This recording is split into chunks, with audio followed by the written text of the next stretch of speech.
মেয়ের সাথে বলে 3-4 দিনের সম্পর্ক ওই মোবাইলে। ভাষা শেখার একটি মোবাইল অ্যাপে পরিচয়, সেখান থেকে বন্ধুত্ব, তারপর গভীর প্রেম। সেই ভালোবাসার টানেই হাজার মাইল দূরের চীন থেকে বাংলাদেশের প্রত্যন্ত এক গ্রামে ছুটে এসেছিলেন ৩০ বছর বয়সী চীনা যুবক লিওন। কিন্তু প্রেমিকার বয়স বিয়ের আইনি সীমার নিচে হওয়ায় শেষ পর্যন্ত বিয়ে তো দূরের কথা, অপূর্ণ ভালোবাসা নিয়েই ফিরে যেতে হলো তাকে। ঘটনাটি পিরোজপুরের নাজিরপুর এলাকায় ব্যাপক আলোড়ন সৃষ্টি করেছে। জানা গেছে, নাজিরপুর উপজেলার কলারদোয়ানিয়া ইউনিয়নের বাসিন্দা কাঞ্চন হাওলাদারের মেয়ে সিনথিয়া আক্তার তুবার সঙ্গে হ্যালো টক নামের জনপ্রিয় ভাষা শেখার অ্যাপে পরিচয় হয় লিওনের। ঈদ আসবে, সাথে ক্যাশব্যাকও আসবে। নিজের বা প্রিয়জনের জন্য কেনাকাটায় এবারও নগদ পেমেন্টে পাচ্ছেন দারুণ ক্যাশব্যাক। তাই যাই কিনুন, পেমেন্ট করুন নগদে।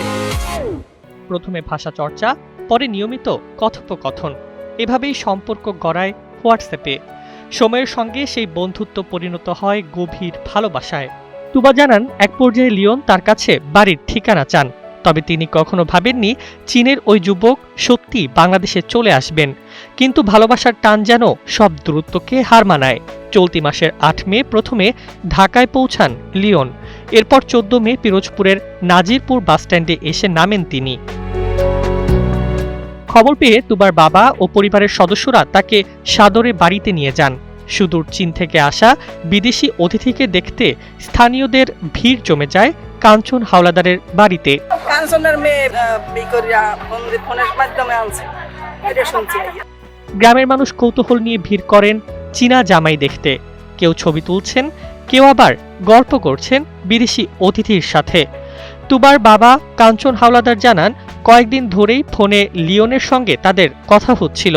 ছেলে হিসেবে তিনি ভদ্র ও আন্তরিক, তাই বাড়িতে আসার পর তাকে বাঙালি ঐতিহ্যবাহী খাবার দিয়ে আপ্যায়ন করা হয়েছে। তবে মেয়ের বয়স এখনো কম হওয়ায় আইন অনুযায়ী বিয়ের সুযোগ নেই।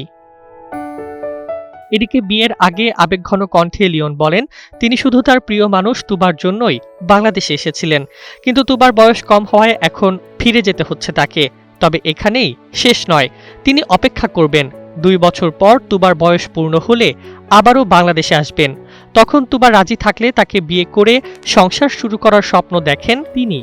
ভালোবাসার এই ব্যতিক্রমী গল্প এখন নাজিরপুর ছাড়িয়ে সামাজিক যোগাযোগ মাধ্যমেও আলোচনার বিষয় হয়ে উঠেছে। News desk, 21 television.